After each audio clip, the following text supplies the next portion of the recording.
Ela foi rejeitada pelo próprio pai, acusada injustamente pelo marido e traída pela madrasta e pela irmã postiça. Marcaram-na com palavras cruéis, a fizeram se ajoelhar em público e tentaram destruir sua vida para sempre. Mas o tempo mostrou que a verdade sempre encontra seu caminho. Um ano depois, quando todos acreditavam que ela estava derrotada, ela voltou mais forte, determinada e pronta para acertar as contas. Esta não é apenas a história de uma mulher humilhada, é a trajetória de alguém que se levantou das cinzas, expôs os segredos mais sombrios da própria família e fez com que todos, um por um, se ajoelhassem diante dela. Se você acredita que a justiça sempre vence, curta este vídeo, inscreva-se no canal e compartilhe sua opinião nos comentários. O fogo começou sem aviso, como se alguém tivesse riscado um fósforo dentro do peito da noite. As chamas lamberam as cortinas do salão do Clube Arcos Douro e subiram em busca do teto, tingindo de laranja os espelhos, os arranjos e o sorriso das pessoas que ainda brindavam a data. Marina Valença estava ali, de vestido nacarado e pulseiras finas que batiam no pulso ao compasso da música, quando sentiu o cheiro ácido de plástico queimado correr pelo ar. A pista de dança virou um mar de sombras em fuga. Alguém derrubou uma mesa, um garçom desapareceu atrás de uma cortina de fumaça. E, em meio ao caos, o marido dela, Caio Beltrán, passou correndo carregando Bianca, a enteada preferida do pai de Marina, como se fosse a única pessoa que merecesse ar em todo aquele lugar. Marina gritou, mas a voz morreu na garganta. O tecido cenográfico que decorava a viga central cedeu de súbito e tombou sobre ela, pesando como um cobertor de inverno molhado. A costela estalou num som seco, a pele ardeu, o mundo estreitou num zumbido. O salão se transformou num labirinto de fumaça grossa, e a cada respiração, Marina sentia a garganta arranhar por dentro, como se engolisse vidro moído. Tinha certeza de que ali seria o fim de tudo que suportou, o fim de uma escolha que a afastou dos próprios passos. Tentou alcançar o celular na clutch, mas os dedos tremiam. Ela perdeu o objeto entre cacos e cinzas. Então, dois braços surgiram por baixo da estrutura caída e ergueram o peso que a mantinha presa ao chão. O corpo que a tomou no colo tinha firmeza de quem conhecia o contorno exato de uma emergência. O coração dele batia compassado contra a orelha dela, e aquele compasso, por um instante absurdo, foi a coisa mais segura que existia no mundo. Marina tateou o rosto do homem numa busca cega por um sinal, encontrou a textura morna da pele, escorregou num fio de sangue e os dedos encostaram numa pinta junto ao canto direito do olho. Uma lembrança, antiga como o cheiro de caderno novo, tentou romper a crosta dos anos. Antes que viesse inteira, o oxigênio faltou de vez e a luz apagou. Acordou no hospital, madrugada já aberta além da janela, a lua recortando as persianas e derramando prateado no chão de vinil. O corpo era um mapa de dor, a bochecha esquerda costurada com pontos curvos, a costela gritando em todos os gestos. Ela procurou por Caio. Na poltrona ao lado, apenas a indiferença dobrada num lençol. Na mesinha, água pela metade, sem marca de lábios. Chamadas não atendidas. Mensagens azuis sem resposta. Quando o médico entrou, um homem de olhos moles, fartos de plantões, perguntou onde estava a família. E o silêncio que veio de Marina foi tão espesso quanto a fumaça do salão. Se não houver acompanhante, consigo um cuidador por uns dias, disse ele. A costela exige imobilidade. O corte no rosto requer paciência. Uma enfermeira mais jovem, curiosa de corredor, ergueu os olhos do tablet e sussurrou sem medir o peso das palavras. Ela é a esposa do incêndio que saiu nas manchetes. O marido está aqui, mas no andar de cima. A encarregada pigarreou para fuzilar o boato na raiz. Tarde. A curiosidade já tinha forma. VIP, completou a jovem, baixo demais para ser prudente. Com a enteada, dizem que foi só um arranhão. Marina sentiu o chão inclinar. Levantou com o cuidado de quem atravessa vidro, encontrou o elevador, prendeu a respiração ao primeiro degrau da ala exclusiva. O corredor tinha cheiro de lavanda e silêncio antigo. Na porta do quarto 603, ela parou e viu Caio sentado na borda do leito, dando colheradas de fruta a Bianca, que sorriu com a doçura de quem sabe onde repousar o favor. Ao lado, Álvaro Valença, pai de Marina, e Renata, a madrasta, compunham o quadro com a perfeição falsa das famílias em revista social. "Não foi acidente", disse Bianca num tom que umedeceu os olhos de Renata. "Marina me empurrou, sempre teve ciúme. Eu só queria entregar o presente. De repente, o fogo." Renata tapou a boca com a mão. Álvaro, comedidamente paternal, assentiu. Nada foi culpa de ninguém, menos de Bianca. Marina ouviu, sem ser vista, cada frase que ela já aprendera de cor. A madrasta queimada pelo martírio, o pai recitando deveres, o marido sem mirar nos olhos dela. Ficou ali o tempo suficiente para reconhecer que aquele triângulo, pai, madrasta, enteada, era uma casa onde ela nunca teve cadeira. Retornou ao quarto com passos que doíam, tentando guardar as bordas de si. Quando a noite encorpou, Caio apareceu com um recipiente de sopa e uma cara que não trouxe colher. Entrou e parou na soleira como quem pisa num chão indigno. "Confessa", disse ele, estudando o rosto de Marina como um policial de novela. "Você odeia a Bianca. Se o incêndio matou o aniversário, foi porque você quis." Marina segurou a dor onde ela latejava e devolveu a voz, sem drama. "O depósito tem câmera. O fogo começou do lado de fora. Alguém trancou a porta. Há backups. Procura." "Backups podem ser manipulados", replicou Caio, gelando sílaba por sílaba. "Você sempre foi boa de explicar o inexplicável. Pedir desculpas resolve. Ajoelha. Tua família espera ali em cima." No corredor, a encarregada sussurrou, "Costela quebrada para qualquer ouvido humano." Caio puxou Marina pelo punho com a impaciência dos que confundem força com direito. O quarto de Bianca cheirava a flor e privilégio. Renata levantou rápido, a lágrima pronta no canto, e, sem aviso, estalou a mão no rosto de Marina, como se a dor tivesse lugar certo para nascer. Álvaro, que certa vez prometera à filha jamais deixá-la sozinha, ergueu o braço e acertou outro tapa que deixou o zumbido em estéreo. No leito, Bianca observava. Um micro sorriso preso no canto, logo apagado por um suspiro ensaiado. "Ajoelha e pede perdão", disse Caio. "Ou vou à polícia." Marina respirou curto e o mundo encolheu ao tamanho de 2 joelhos contra o piso frio. O sangue abriu flor na faixa de gaze. Na porta, uma enfermeira arrancou o medo do canto da boca e atravessou o quarto. "Casamento é vínculo de proteção", afirmou para Caio sem levantar a voz. "Aqui não." Quando o trio de acusadores saiu por ordem de um médico, ficaram apenas Marina e Bianca. A herdeira cruzou as pernas, ajeitou o travesseiro e inclinou a cabeça como quem posa. "Olha para você", disse. "Filha biológica ajoelhada. Eu amo o Caio. Se não for meu, não será de ninguém." Marina levou a mão ao bolso e apertou o botão de gravação sem que a outra percebesse. O suor desceu pela têmpora. A dor em rios. "Foi você, não foi?" perguntou.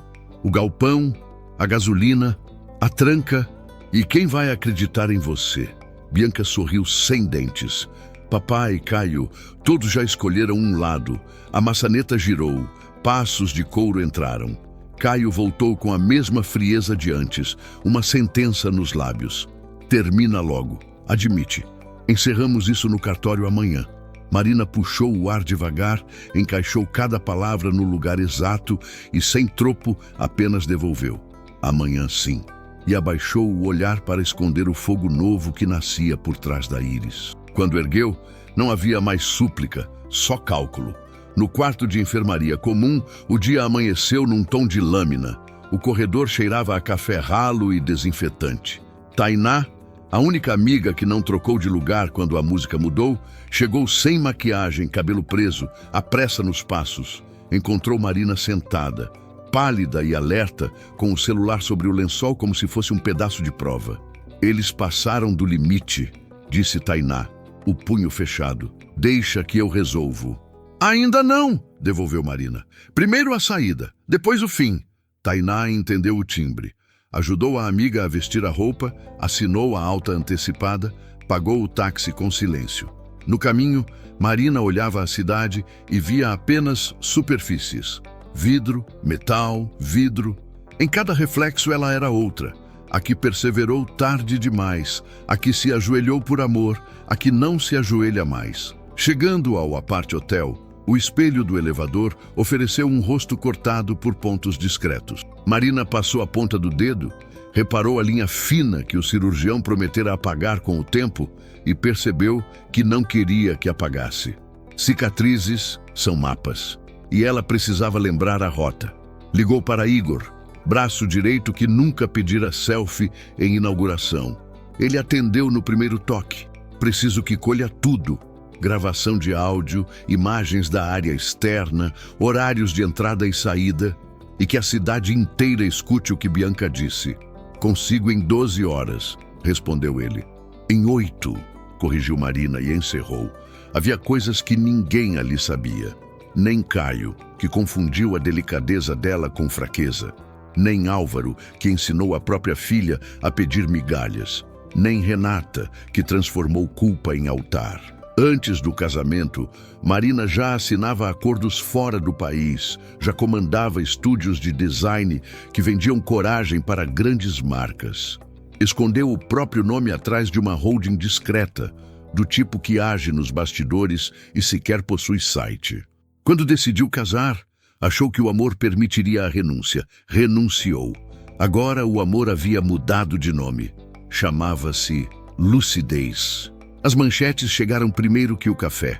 Um corte de vídeo, 2 parágrafos e a frase que fez os comentários virarem enxame. Fui eu, disse a voz de Bianca. Depois, ninguém acreditará em você. Os portais repetiram. Os perfis replicaram. As vizinhas de clube encaminharam em grupos com figurinhas de indignação e taças de espanto. Uma perícia independente, paga por quem sabe esperar o timing, atestou a integridade do áudio. O rumor de que imagens de câmera externa seriam liberadas à tarde pressionou ainda mais a represa. Às 11h45, o nome de Bianca topava as 3 primeiras posições do trending de busca. Caio soltou um comunicado frio, o tipo de texto que come sílabas de remorso e arrota a palavra calúnia. Não funcionou. Álvaro trancou-se no escritório, pedindo que ninguém anunciasse seus sobrenomes ao telefone. Renata cancelou o almoço no clube, alegando enxaqueca. No saguão do prédio, moradores que antes chamavam Marina de querida, evitando cruzar com ela em elevadores. Agora, esses mesmos rostos repetiam palavras como vergonha e monstruosidade para falar de Bianca. A rotação moral do mundo pode ser chocante, mas nenhuma novidade informou Marina. A crueldade pública só gosta de um lado, o que está ganhando. No cartório, a caneta deslizou sem tremer. Caio tentou adiar, exigiu confissão como moeda de paz, ameaçou transformar a vida dela numa esquina sem saída. Marina assinou com a calma de quem já pagou caro demais por promessas alheias. Recusou dinheiro, recusou imóvel, recusou a armadilha dourada das compensações. Sorriu seco quando Caio lembrou que, sem ele, não haveria sobrenome. Aos olhos do balcão, ela era mais um divórcio na pilha. Aos olhos de quem a conheceu ajoelhada, era outra pessoa. Ao sair, 2 executivos do Grupo Aura, um aglomerado de marcas que compravam tendências em lotes, a cumprimentaram com respeito antigo, daqueles dias em que Marina era apenas a mulher que resolvia problemas impossíveis com lápis e silêncio. Receberam um aceno mínimo. O futuro tinha outra agenda. Uma reunião no final da tarde, um dossiê que precisava estar na mesa, um nome que ainda queimava como brasa no bolso da memória. Foi na entrada do edifício espelhado, horas depois, que a lembrança mordeu com dentes de presente. O homem atravessou a roleta com a segurança de quem conhece o próprio peso no mundo. Terno escuro, gesto limpo, um jeito de inclinar a cabeça que não pedia licença. Concedia. Marina o reconheceu primeiro pelo detalhe. A pinta junto ao olho direito. A mesma que seus dedos tatearam no salão em chamas. Depois, pelo susto que subiu da base da coluna até a nuca. O rosto dela deve ter dito tudo, porque Tainá olhou, franziu um sorriso que vinha de séculos e falou o nome. Arthur Dantas. Você sabe, sabia. O garoto do fim do ensino médio que a ensinou a rir das versões menores de si mesma. O que a esperou na porta num dia de chuva e a levou pela cidade até o sol. O primeiro amor que o pai dela desqualificou como fase, que a madrasta chamou de erro, que Marina trocou pelo caminho certo, aquele que lhe renderia alianças com famílias de sobrenomes em colunas. Trocou, pagou, e agora ele estava ali, o mesmo olhar de uma vez, mas afiado pelo tempo e pela fome de mundo. Arthur se aproximou devagar, sem pressa de quem tem todas. Não perguntou, lembra de mim? Não ofereceu, como você está? Apenas tomou as mãos de Marina com cuidado de restaurador, baixou o rosto e tocou com os lábios a cicatriz discreta na bochecha esquerda. Um gesto pequeno que dizia, vi tudo, voltei, não é tarde. Cheguei no dia certo, disse, e a voz tinha o grave de janela aberta de madrugada. Marina sentiu o corpo inteiro responder num sobressalto antigo. Tainá se afastou um passo, como quem sabe que há cenas que não cabem testemunha. A cidade lá fora seguiu barulhando, mas tudo que fazia sentido estava a um palmo. O olhar de Arthur, o espaço entre a pergunta e a resposta, a vida possível do lado de cá. E então, o telefone de Marina vibrou. Igor. 2 palavras bastaram para varrer o resto do ar. Entregas feitas. A primeira leva de imagens subiria em 15 minutos. Uma segunda, mais clara, vinda da câmera de um comércio vizinho, chegaria às 18. E junto delas, uma proposta de investimento que o grupo Valença Beltrán, faminto de reputação, não teria como recusar, enviada por uma gestora estrangeira sem placas, sem sobrenomes, sem passado local. A rede que Marina teceu com paciência estava esticada. Bastava um toque para fechar. Hoje acaba, ela disse, sem perceber que tinha dito alto. Arthur entendeu sem pauta, como se ainda houvesse um idioma entre os dois que ninguém mais falava. Ele apenas assentiu. Tainá, no corredor, mordeu o canto do sorriso. O relógio do hall mudou de minuto, a porta do elevador abriu. E Marina entrou com a certeza a tiracolo, pronta para a última volta do parafuso. O que ela não esperava era o ruído de passos correndo pelo corredor, a voz aflita da recepcionista chamando seu nome às pressas e o envelope sem remetente que alguém largou no balcão com o cuidado de quem não quer ser visto. Dentro não havia papéis, havia fotos. Uma sequência curta, impressa em fosco, mostrando um homem encostado num carro preto na esquina do clube, no início da noite do incêndio. O mesmo homem que agora a olhava como se as 20 promessas dos dois coubessem num suspiro. A mesma pinta no canto direito do olho. A última foto mostrava a mão dele no maço de chaves. Um movimento quase imperceptível na direção da porta lateral do depósito, a mesma por onde o fogo nasceu. Marina fechou o envelope com dedos tensos, o papel amassando sob a pressão involuntária da mão. As fotos pesavam mais do que chumbo, mais do que as palavras que Bianca vomitara entre sorrisos falsos. Era como se alguém tivesse atirado uma pedra dentro do lago, já revolto de sua mente.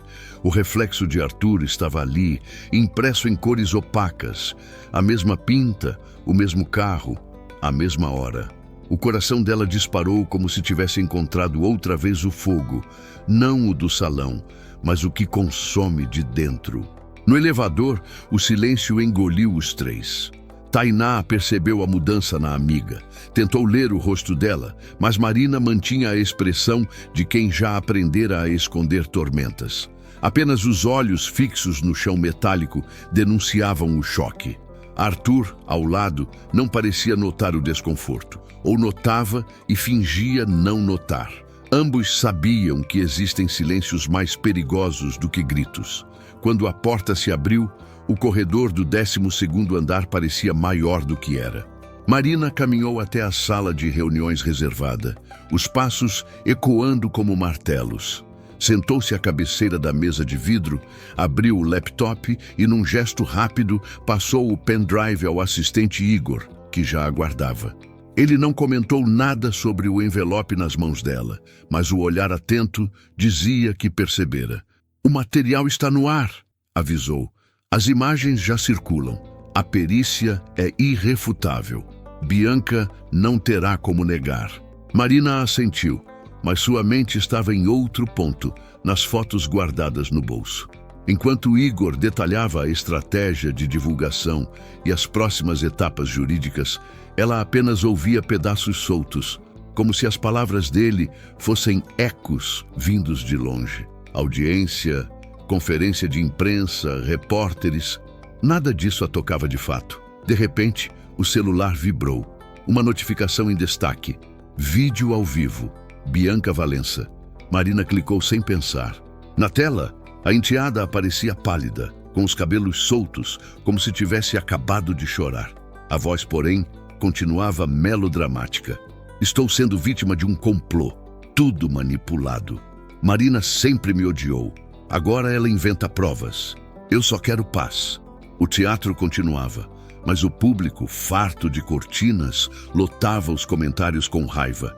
Mentira, criminosa, monstro. Cada palavra era uma pedra atirada contra a imagem que Bianca tentava sustentar.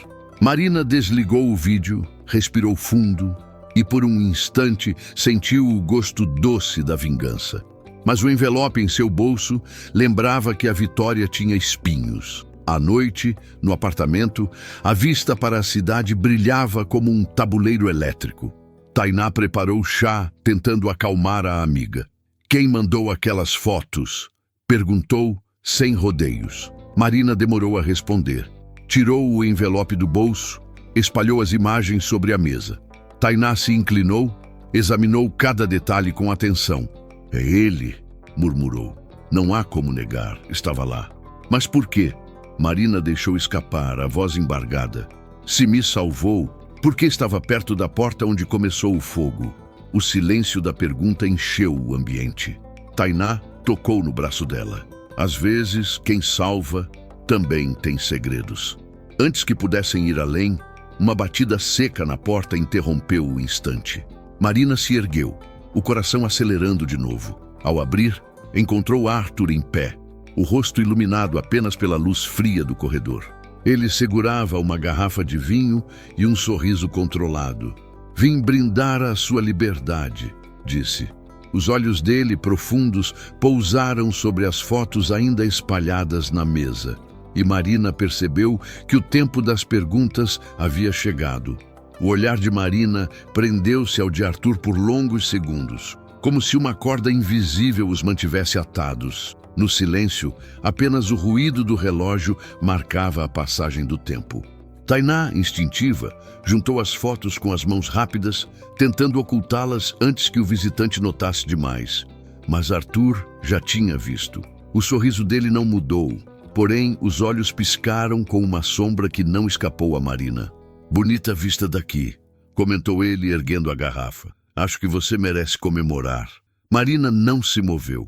A mente pulsava como tambor de guerra. As fotos queimavam dentro da gaveta recém-fechada por Tainá, e cada detalhe nelas parecia sussurrar uma acusação muda. "Brindar o quê?" retrucou a voz firme. "Ao incêndio que quase me matou? Ao teatro da minha família? Ou à entrada triunfal de alguém que eu não via há 20 anos? Arthur pousou a garrafa sobre a mesa com calma. Aproximou-se dela, mas manteve distância respeitosa. "Ao fato de você estar viva. Isso é o que importa." Marina não conteve a ironia. Engraçado ouvir isso justamente de quem aparece em fotos do lado de fora, minutos antes de o salão virar cinzas. O impacto da acusação fez o ar pesar. Tainá deu um passo atrás, percebendo que aquele duelo não admitia plateia. Arthur respirou fundo, encarando Marina com uma intensidade que beirava o insuportável. Eu estava lá sim, mas não da forma que pensa. Recebi uma ligação anônima, avisando que algo aconteceria naquela noite. Não podia ignorar. Quando cheguei, percebi fumaça surgindo da porta lateral. Eu tentei abrir, mas a fechadura estava travada.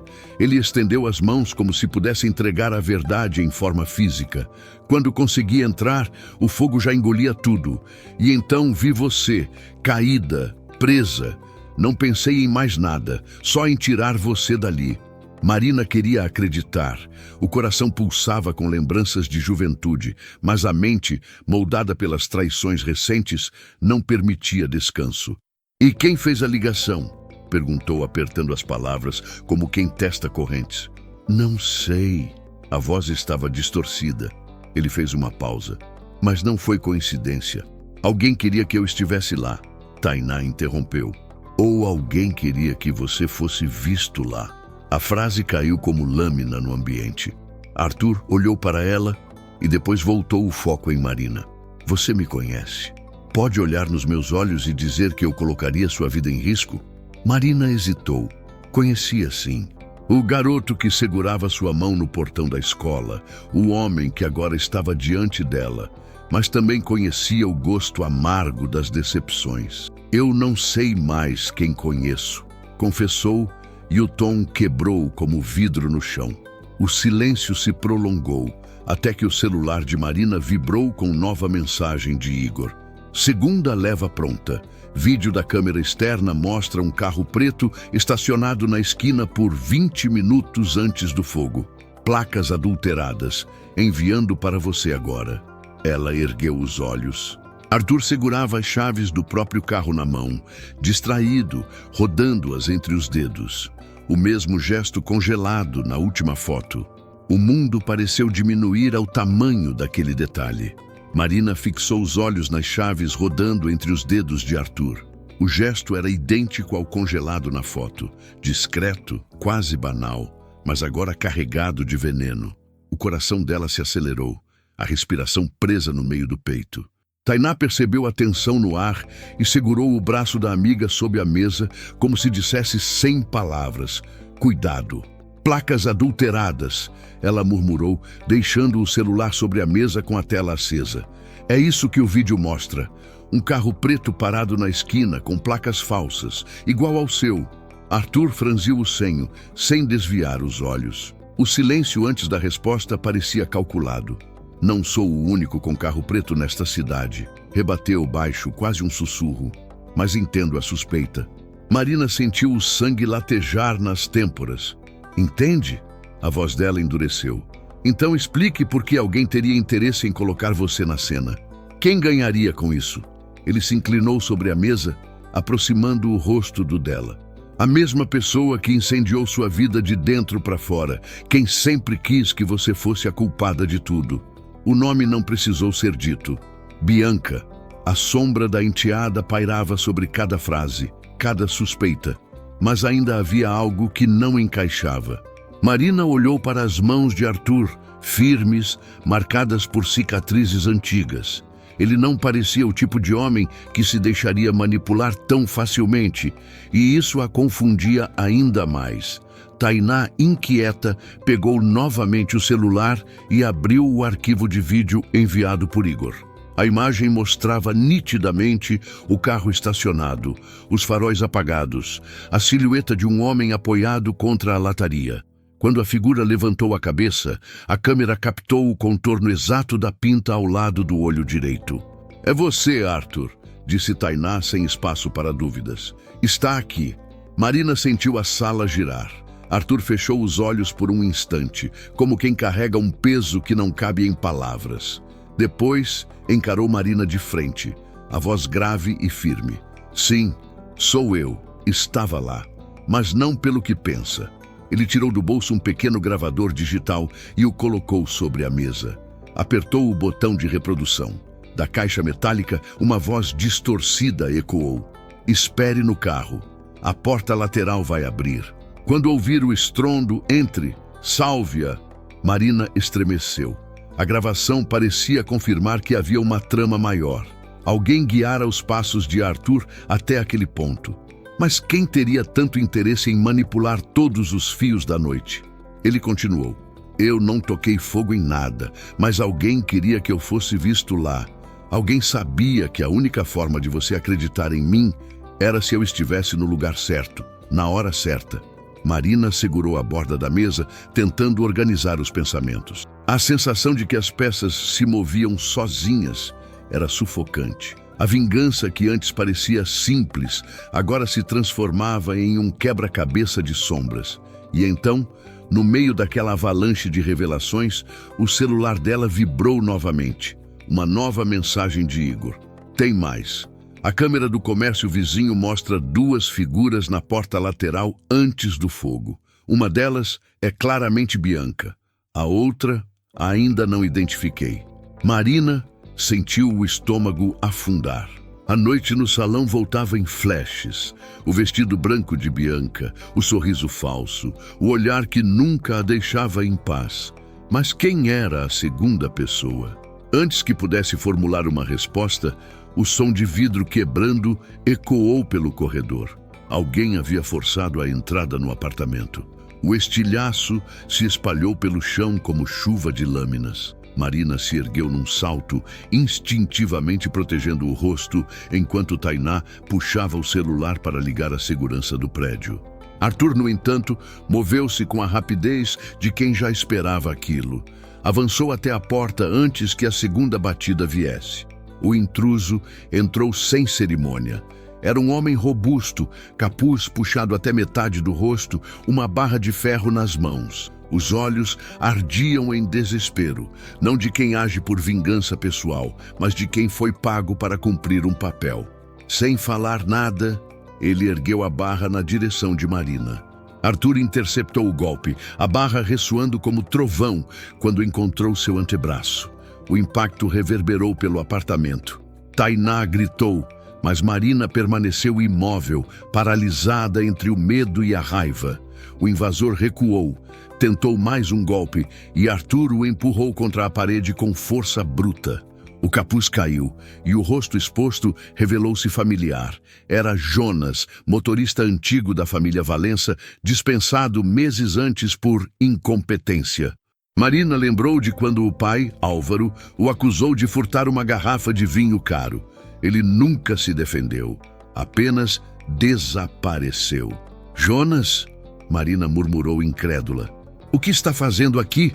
O homem arfava, o olhar perdido entre ódio e vergonha. Ordem é ordem, rosnou.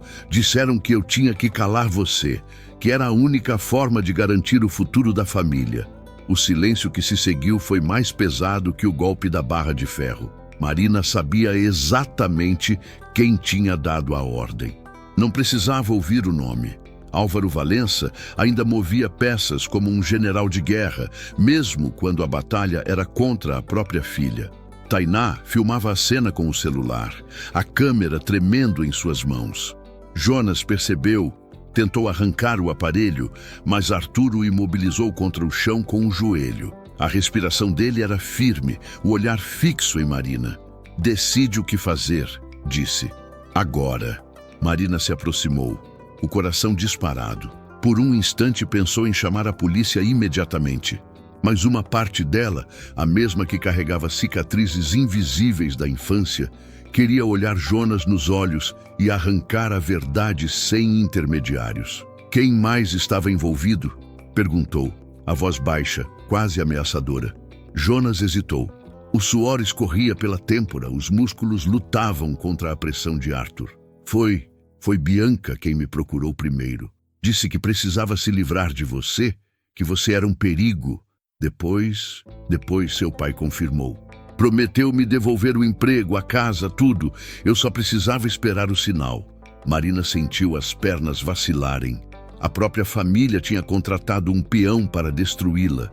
O incêndio, as acusações, o teatro no hospital. Tudo era parte de uma rede tecida há anos. Antes que pudesse reagir, Jonas soltou outra frase rápida, quase um desabafo. Mas não fui eu quem trancou a porta. Houve outra pessoa lá dentro, uma mulher. Eu a vi fugir antes do fogo tomar conta. Marina congelou. A segunda figura, o detalhe que faltava. Quem? Exigiu, o coração martelando. Diga o nome. Jonas abriu a boca para falar, mas um estalo ecoou pelo apartamento. O vidro da janela explodiu em 1000 fragmentos e um disparo silenciador perfurou o ar. O corpo dele estremeceu, os olhos se apagaram antes de cair inerte. O cheiro de pólvora invadiu o ambiente. Alguém do lado de fora tinha acabado de selar o destino do homem que poderia revelar a verdade. O estampido abafado ecoou dentro do apartamento, mais ensurdecedor que qualquer grito. Marina recuou instintivamente, o corpo colado contra a parede.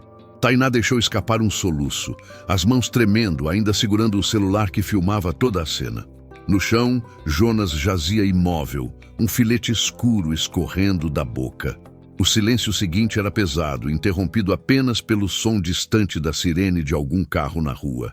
Arthur reagiu primeiro. Correu até a janela estilhaçada, mas a rua estava escura demais para revelar o atirador. Apenas o vulto de uma moto acelerando desapareceu na esquina, levando consigo a única chance de encontrar a origem do tiro. Ele fechou a cortina rasgada, voltou-se para Marina e Tainá com o rosto carregado. Precisamos sair daqui, disse, a voz firme. Agora!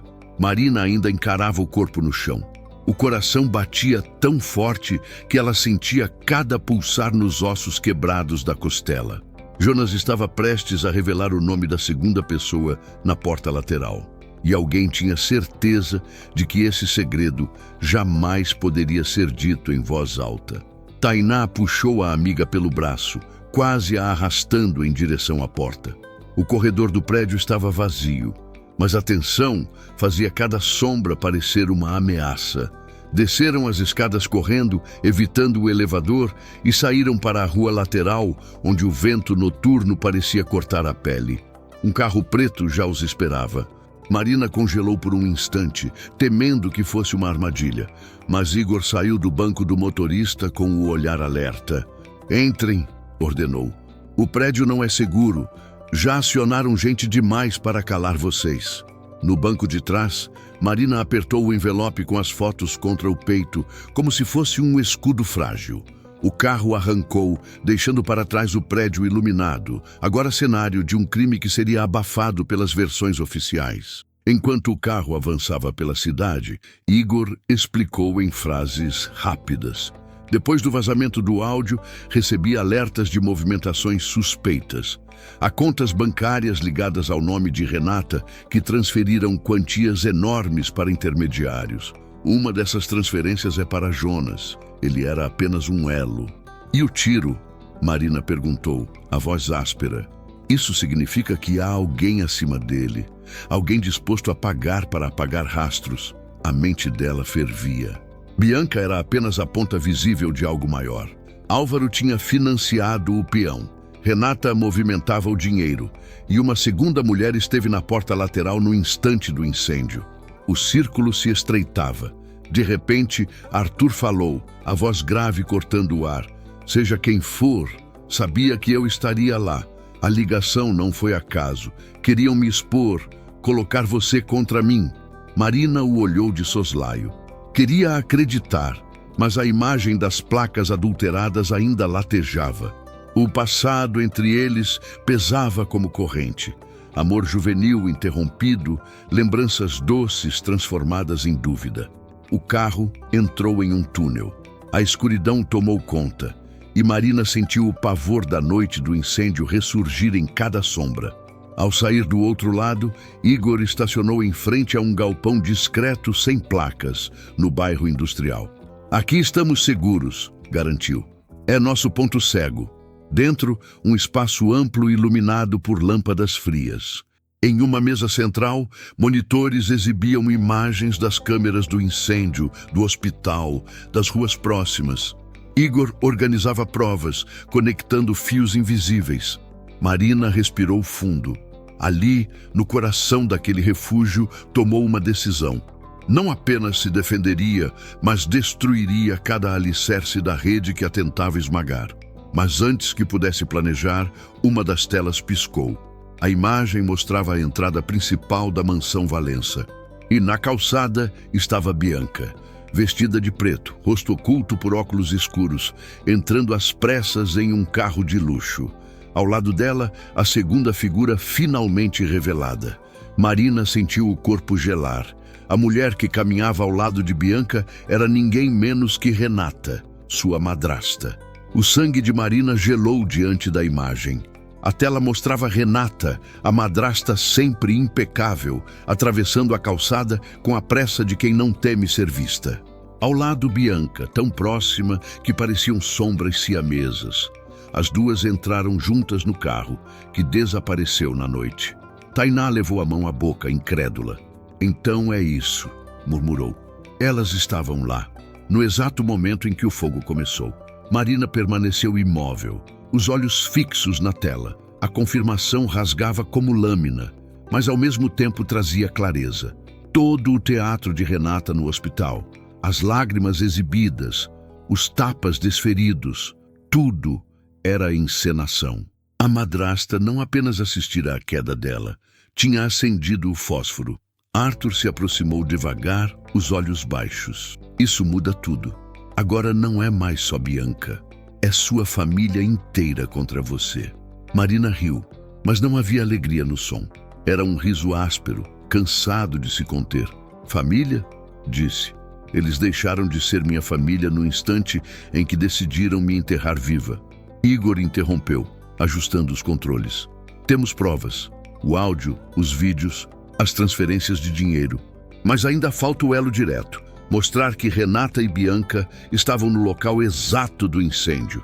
Se expormos agora, talvez eles aleguem manipulação. Então precisamos de mais", completou Marina, erguendo o queixo. "E eu vou arrancar das próprias mãos delas." O plano começou a se formar ali, no brilho frio dos monitores. Marina sabia que Renata jamais imaginaria que ela teria coragem de enfrentar o clã cara a cara. Mas era exatamente isso que faria. Entraria no coração da mansão, não como filha submissa, mas como adversária. Tainá, apreensiva, tentou argumentar. "Você não pode simplesmente aparecer lá. É arriscado demais." "Já me queimaram uma vez", respondeu Marina. "Não vão fazer de novo." O silêncio que se seguiu foi cortado apenas pelo som das teclas que Igor digitava. Ele localizou o destino do carro em que Bianca e Renata entraram. Um endereço discreto em um bairro luxuoso. Era uma casa afastada, usada pela família como refúgio para encontros privados. "Estão lá agora", disse Igor, "mas não sabemos por quanto tempo." Arthur colocou a mão sobre o ombro de Marina, firme. "Se você for, eu vou junto." Ela o olhou e por um instante viu o garoto de 20 anos que um dia acreditou que o amor bastava. O homem à sua frente tinha sombras demais, segredos demais, mas ainda assim permanecia ali. "Então vamos", ela disse. Horas depois, o carro de Igor estacionava a algumas quadras da casa. O bairro estava silencioso, iluminado apenas pelos postes altos. Marina desceu primeiro, respirando fundo, sentindo a cicatriz na bochecha arder como lembrança do que estava em jogo. Atravessaram a rua, avançando entre os muros altos. Igor ficou de vigia enquanto Marina e Arthur se aproximavam do portão lateral. Um guarda particular rondava, mas o passo seguro de Arthur o fez hesitar. "Temos reunião com a senhora Renata", disse ele, mostrando um crachá falso que Igor providenciara. O guarda analisou sem suspeitar demais e abriu a passagem. Dentro, a casa estava mergulhada em luzes amareladas, cortinas pesadas, perfumes caros. O som abafado de vozes femininas vinha da sala principal. Marina avançou com o coração martelando. Espiou pela porta entreaberta. E ali estavam elas, Bianca e Renata, sentadas lado a lado, rindo baixo, taças de vinho nas mãos, como se comemorassem. Como se a morte de Jonas e o silêncio forçado de Marina fossem apenas brindes numa noite qualquer. Marina fechou os punhos. A vingança não era mais uma ideia distante. Era agora. O coração de Marina batia como tambor de guerra, mas o rosto permanecia frio, máscara de quem já não teme cair. Empurrou a porta devagar e o rangido suave bastou para que as duas se virassem. Bianca arregalou os olhos primeiro, o vinho tremendo na taça antes de respingar no tapete claro. Renata, ao contrário, sustentou o olhar, o queixo erguido como quem encara uma intrusa em seu próprio reinado. Você devia estar escondida, disse Renata, a voz seca, ou morta. Pois é, Marina respondeu, entrando com passos firmes. Mas a vida tem um jeito curioso de proteger quem ainda tem contas a cobrar. Arthur ficou atrás, discreto, observando cada movimento. Tainá, que insistira em acompanhar, mantinha o celular erguido, gravando. Bianca percebeu e se levantou num salto, o rosto se deformando de raiva. "Desliga isso agora!" gritou. "Não tenho direito." "Tenho todo o direito", retrucou Tainá. "Mais do que você jamais terá." Renata se levantou também, aproximando-se de Marina. O perfume forte enchia o ar, mas não disfarçava o veneno no tom. "Você nunca soube seu lugar. Desde criança, sempre competindo, sempre querendo atenção. Se tivesse aceitado a sombra, nada disso teria acontecido." Marina sorriu, mas era um sorriso gélido.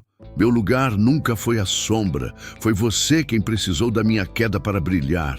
Bianca bateu a taça na mesa com tanta força que o cristal se estilhaçou.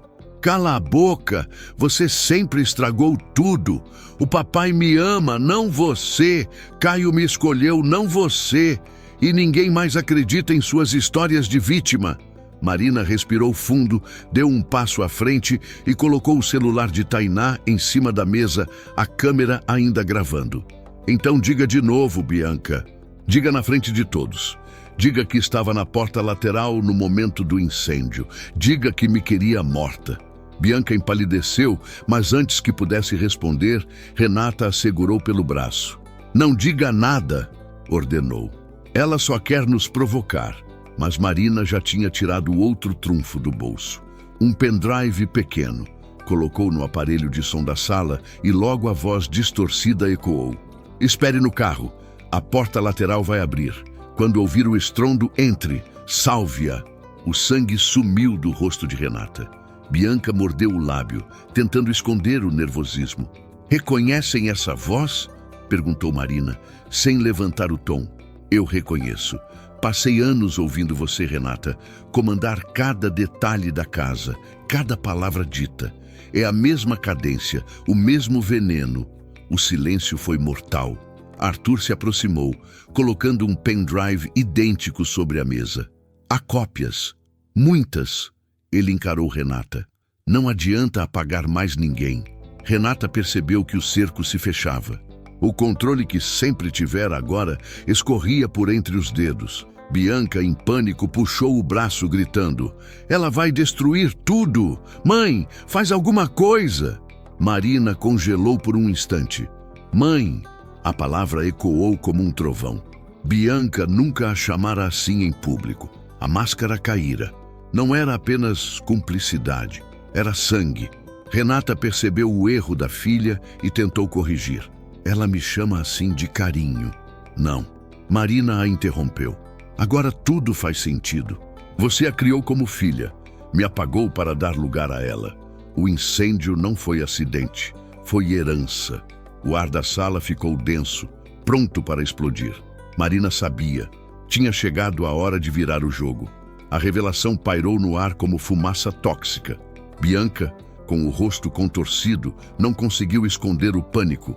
Renata, por outro lado, manteve a pose ereta, mas os olhos tremiam em detalhes imperceptíveis, traindo a máscara. "Você nunca aceitou que o amor verdadeiro não era seu", disse Renata num tom venenoso. "Álvaro escolheu a mim, Caio escolheu Bianca. Você sempre foi apenas excesso." Marina avançou, cada passo um golpe de martelo. "Não, eu sempre fui o espelho que vocês não suportavam. Meu pai preferiu acreditar em sua mentira a enxergar a própria filha. Você me apagou porque sabia que eu era mais forte. E agora todos vão ouvir sua voz tramando o incêndio. Tainá levantou o celular, filmando de perto. Já estão ouvindo, ela disse. Estamos transmitindo ao vivo. A cor sumiu do rosto de Bianca. Ela correu até a mesa, tentando arrancar o aparelho da mão de Tainá, mas Arthur a interceptou, segurando-a pelos ombros. Não adianta, disse. Já se espalhou. O grito de Bianca ecoou pela sala, agudo, desesperado. Ela se virou para Renata chorando, mas o choro tinha mais medo que arrependimento. Eles vão nos destruir. Você prometeu que nada daria errado. Renata perdeu, enfim, o verniz. Deu um tapa na filha tão forte que o som ressoou contra as paredes. Cala a boca! Você estragou tudo, como sempre. A cena foi captada pela câmera. A prova final. O castelo de fachada desmoronava ao vivo, diante de todos. Marina, respirando fundo, pegou as fotos do incêndio no bolso e espalhou sobre a mesa. A sequência mostrava Bianca e Renata entrando juntas pela porta lateral. A verdade estava ali, nua e crua. Do lado de fora, as sirenes começaram a se aproximar. Igor havia avisado discretamente as autoridades, entregando cópias do material. Não havia mais fuga. Renata finalmente deixou a máscara cair. O olhar dela virou ódio puro, queimando na direção de Marina. Você acha que venceu? Disse, a voz grave, quase um rugido.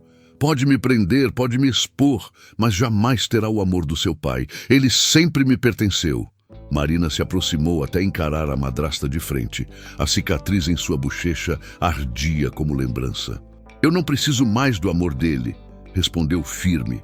Preciso apenas da verdade. As portas se abriram com estrondo. Policiais entraram, armas erguidas, mandando todos se afastarem. Renata ainda tentou resistir, mas foi algemada. Bianca caiu de joelhos, soluçando, as mãos no rosto.